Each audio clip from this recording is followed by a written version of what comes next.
Dahil yung kamote natin mga katunying, ito kasi punla lang mga katunying. Bali siya isa.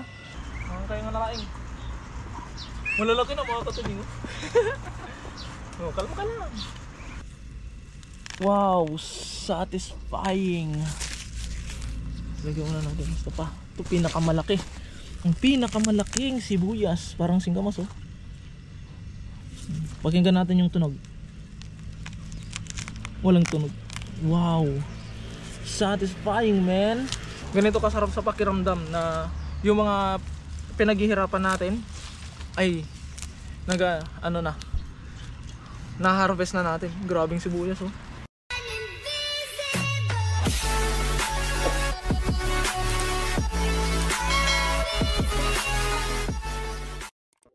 So what is up mga katunying, magandang umaga sa ating lahat. At syempre welcome back sa ating YouTube channel. At kung ilang pala kayo nakapatpad sa aking YouTube channel mga katunying, ay inaanyayan ko kayo mag-subscribe at i-click ang notification bell para ma-update kayo sa mga susunod pa nating video. At syempre for today's video mga katunying ay a day in my garden series na naman tayo.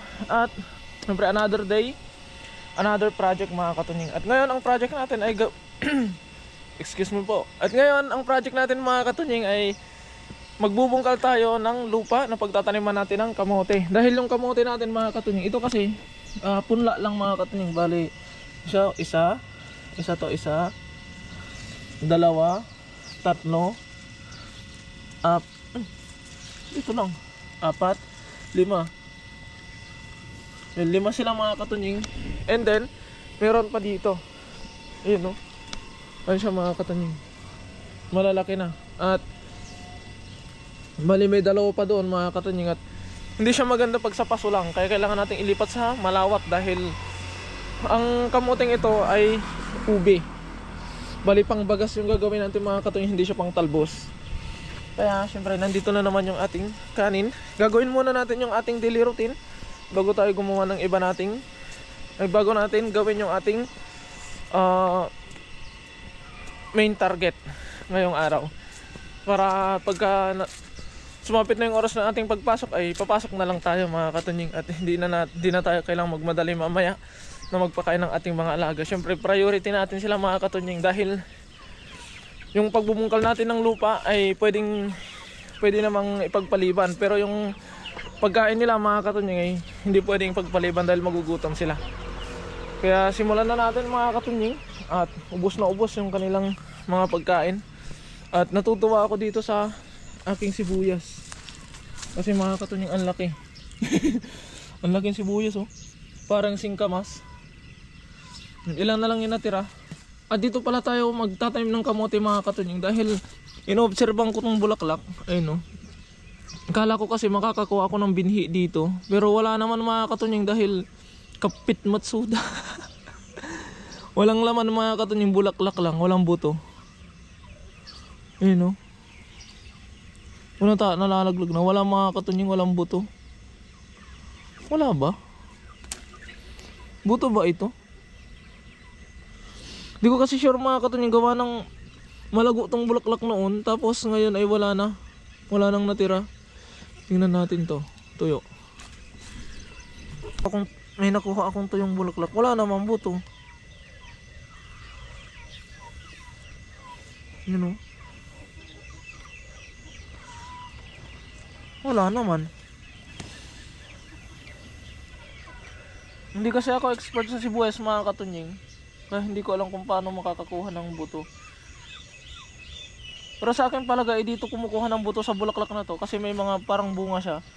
Pero ang problema mga katunying, kapag natutuyo siya ay nagiging kapit. Ano nyo ba yung kapit? Basta yung yung walang laman.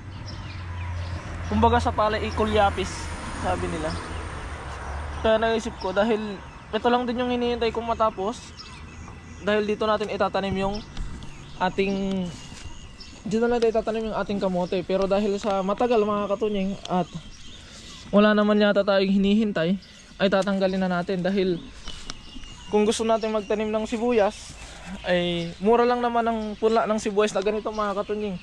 Bali sa 2NT ay mahigit 10 piraso na sibuyas ang mabibili natin. Dahil yung isang cup na ganito mga katunying na mahigit 10 piraso yung laman na punla ay 2NT lang. Kaya bibili na lang tayo. At saka once a year lang naman to mga katunying. Kaya haharvestin na natin to, tapos dito natin itatanim yung kamote. Ang gagawin natin, bubungkalin muna natin. Tapos sasalandrahin pa yun mga katunying para maging pino yung kanyang lupa. Kaya gawin na natin yung ating daily routine mga katunying. Maghihiwa pa tayo ng saging para ihalo dito sa kanin para dumami. Uy, ayun. What is that?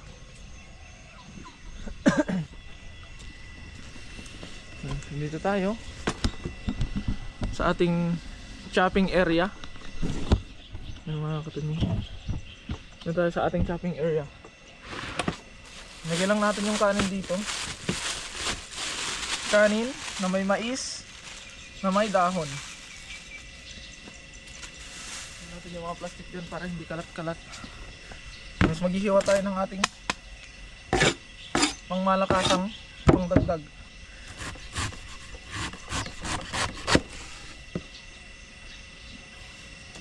Bali mabilis ang hiwa lang mga katunying. At hindi lang ito yung gagawin natin. Dadagdagan pa. Ay, nagpulgot.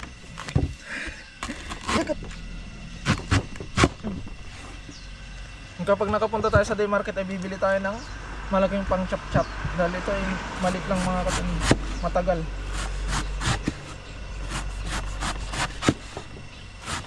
Kaya bibilisan na natin dahil mag-harvest tayo ng sibuyas mga katunying. Tapos magbubungkalin natin yung panggagalingan ng sibuyas. Tapos ibibilad natin yung sibuyas mga katunying. Patutuyuin natin para hayahay.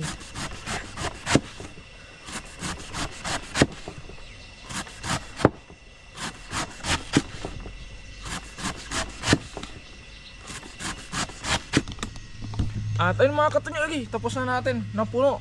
Isang plangganang sisig. So lalagyan ko na to ng darak mga katunying. Tapos dito na natin titimplahan para mauna nating lagyan yung mga manok natin dito sa harap mga katunying. So wait lang. Meron din naman tayong gripo dito. Dito na natin titimplahan. Para nang sa ganon ay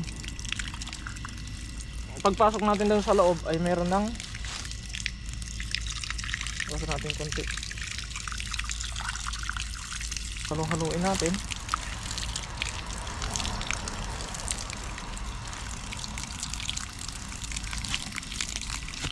Ganito lang talaga kapag gustong makatipid ay kailangan nating sipagan pa.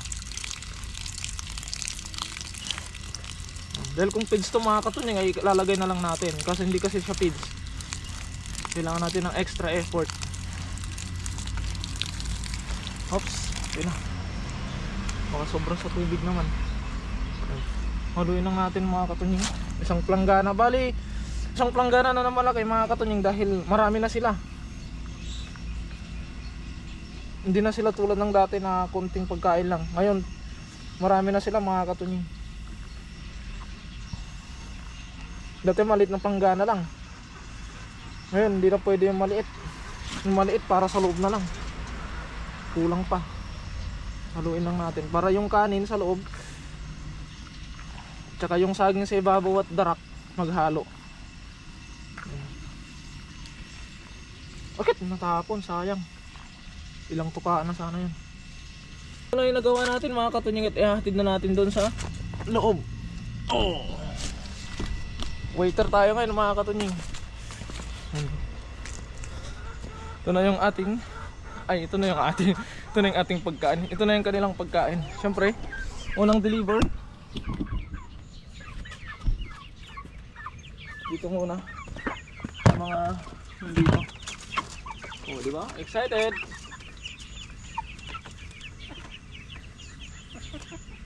Bukas mga katunying, bago tayo pumunta kay Kapengyo, ay ililipat na natin to siguro doon sa loob.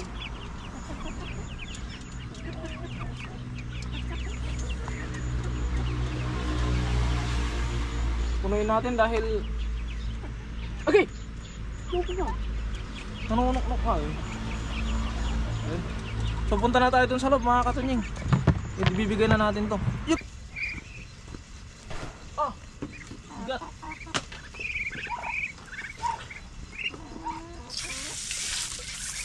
nakasalubong na to. Samantalang nung nakaraan eh, takot na takot kayo sa akin. Ano, bati-bati na tayo? Oh, nakakuha ka na mga katunying. Ilang nga papalitan ko ng tubig nyo.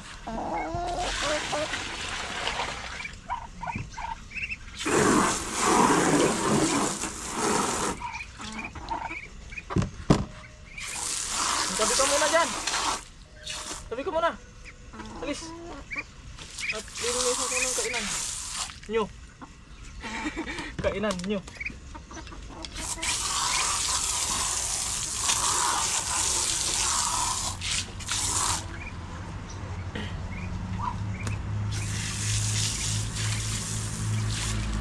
Kahit na ano ba ang gusto mo, basta na wala ka bang tinatapakan na tao, ituloy mo lang ito.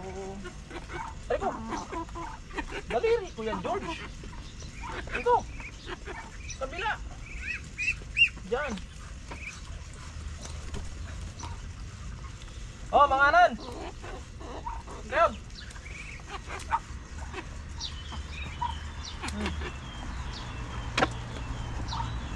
Ang kayo nga nakain.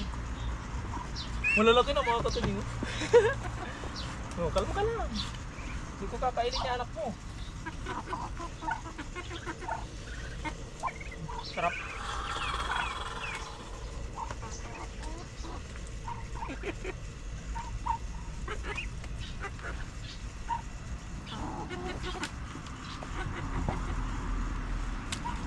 Kabila pa, meron pa. Don't be shy.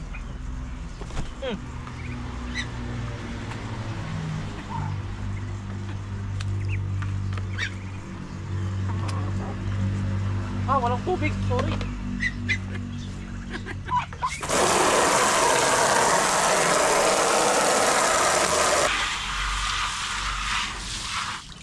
Siyempre, hindi tayo palaging tanim. Mag-harvest din tayo mga katunying. Uy! Ginagawa mong liguan yan, ang lawak-lawak ng liguan dito. Ano mga katunying, siyempre. Tapos na tayo sa ating daily routine, kaya pupunta na tayo sa pag-harvest ng sibuyas. Yun.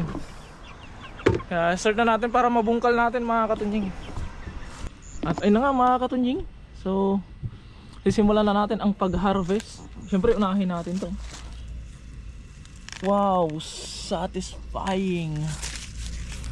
Lagyan muna natin ito pa. Ito pinakamalaki. Ang pinakamalaking sibuyas. Parang singkamas oh. Pakinggan natin yung tunog. Walang tunog. Wow, satisfying man. Ito pa isa. Pagkakasarap. Ito pa. Wow.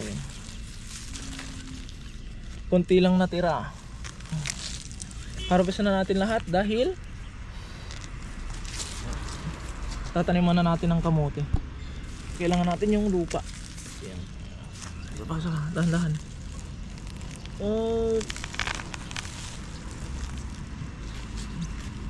Ang dami din pala. Ano?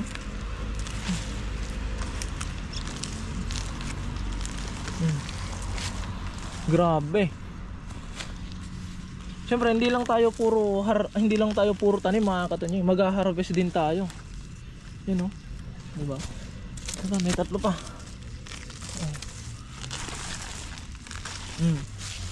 At ito ang kabuuan ng ating nakuha mga katunying. Papakita natin. Ganito kasarap sa pakiramdam na yung mga pinaghihirapan natin ay na-harvest na natin. Grabing sibuyas oh. Dito talaga ako na yun oh. Pagkakalaki yun oh. Malalaking sibuyas mga katunying. At ito lahat yung ating na-harvest.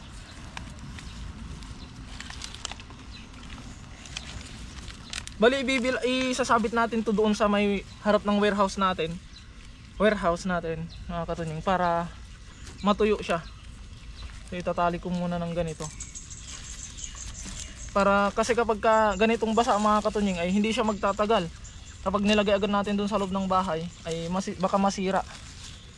Kaya mas okay na ibilad muna natin. At ito yung ating na-harvest mga katunying. Ito lahat. Dami. Namamatay yung screen. Dami oh. Kaya ngayon naman mga katunying ay sasabit natin siya muna doon sa may lilim, doon sa may tabi ng ating mais. Yan. Tatalian ko muna para safe.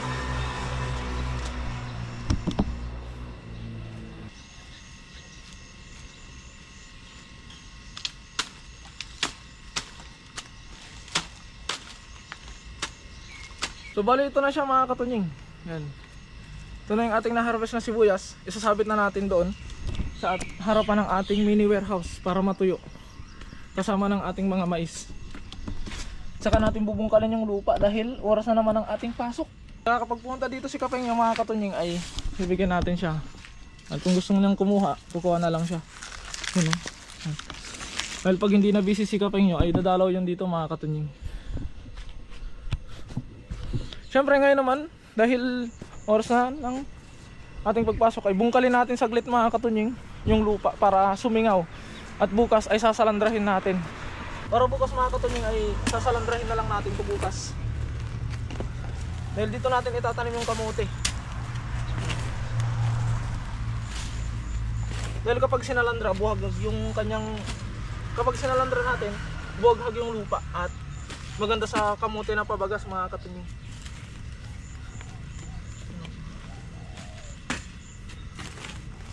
At saka maganda yung lupa dito banda.